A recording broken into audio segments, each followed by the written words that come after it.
ina-assess natin. It's like there's a pre-assessment. And normally, I do ask if they're currently taking any medication. So if that person is currently taking medication, of course, definitely tuloy-tuloy na yan sa psychiatrist.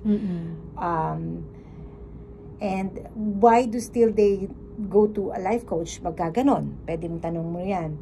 It's because na meron silang mga nakikita pang personal needs na kailangan mabigay ng life coach in terms of talk therapy. Okay. Kasi sa psychiatrist, alam natin na limited lang yung time, limited lang yung oras. At gamot kagad. At gamot kagad. So, sa counseling, coaching, talk therapy, and then the dynamics of process.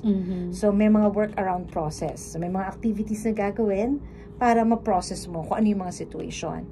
Now, going back to the other question is, yun nga, if this person naman is not really taking any medications at nakita mo kung nag-consult at lumapit at alam mo lang na parang kailangan lang ng encouragement, empowerment, or motivation, this person can clearly identify yung strength niya, yung beliefs niya, yung wants niya, alam niya alam niya yung plano niya. It's just that, okay, medyo na ano lang ako ngayon, nadapa o na discarrel because of some situations that I'm encountering right now, pero alam niya. So that person is just needing guidance and motivation or empowerment or encouragement. Oh, okay, i-assure. Doon ngayon na pumapasok yung positive reinforcement.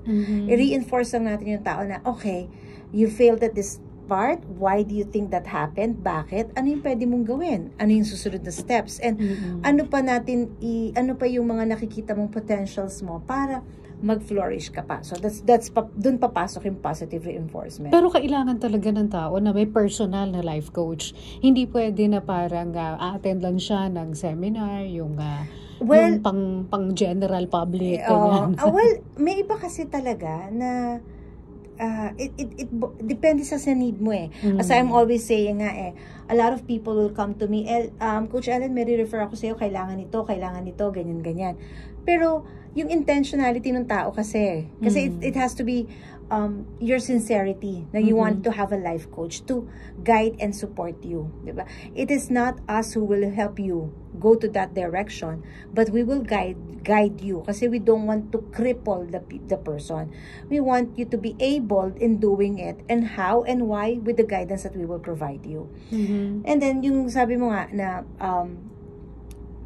kailangan, may iba naman kasi effective for them na okay, nanood ako ng isang motivational talk o kaya nag-attend ako sa training or workshop na public ganito, di ba, na free or something. I mean, in social media, ang dami na rin ganyan. Kahit ako, yung mga talks ko nasa social media, nakikita nila, meron ka mapapanood. Saan natin makahanap yan? Meron sa YouTube, meron sa TikTok. Coach Ellen Perez na hanapin nila.